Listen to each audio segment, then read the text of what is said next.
Chapitre 28. Comment Picrochole prit d'assaut la Roche-Clermault et la douleur et les difficultés que fit Grand Gousier pour entreprendre la guerre.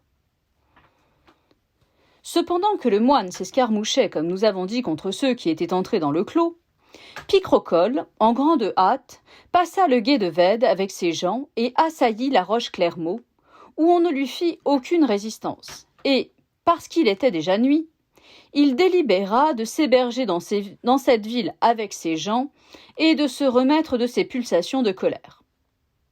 Au matin, il prit d'assaut les bastions, puis le château, et le fortifia très bien. Et il le pourvut de provisions requises, pensant faire là sa retraite s'il était assailli d'un autre côté. Car le lieu était fort, par art et par nature, à cause de son site et de son aménagement. Mais laissons-les là, et retournons à notre bon Gargantua, qui est à Paris, bien plongé dans l'étude des bonnes lettres et dans ses exercices athlétiques, et vers le vieux bonhomme Grand Gousier, son père, qui, après souper, se chauffe les couilles à un beau, clair et grand feu, et, en attendant que des châtaignes grillent, écrit dans le foyer avec un bâton brûlé d'un bout, dont il éparpille le feu, faisant à sa femme et à sa famille de beaux contes du temps jadis.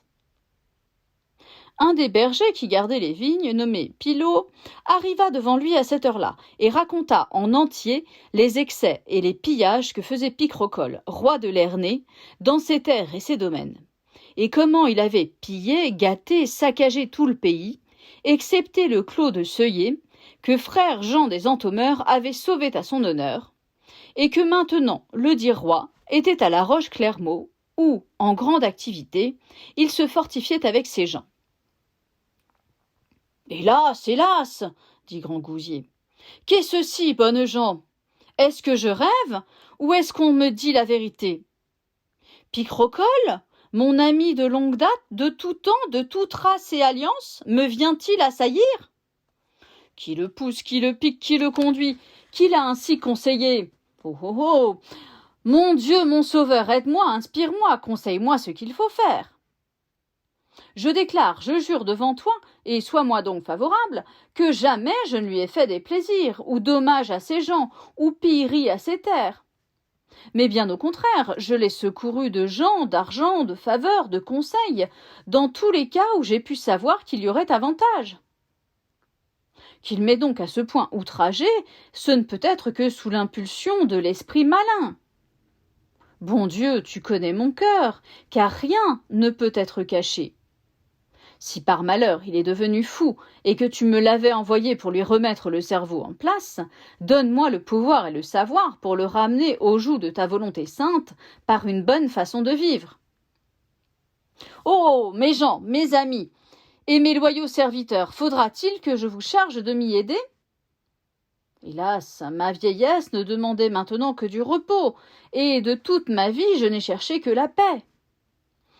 Mais il faut, je le vois bien, que je charge du harnois mes pauvres épaules lasses et fatiguées, et que ma main tremblante prenne la lance et la masse pour secourir et protéger mes pauvres sujets.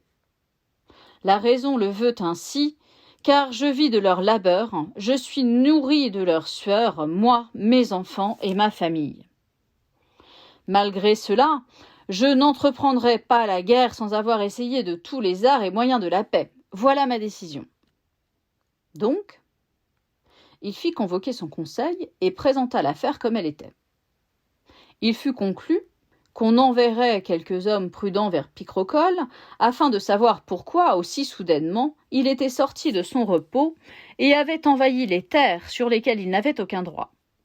En plus, on enverrait chercher Gargantua et ses gens afin de maintenir le pays et de le défendre dans ce besoin.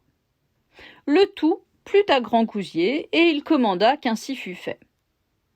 Donc immédiatement, il envoya le basque, son laquais, chercher à toute vitesse Gargantua et il lui écrivait ce qui suit.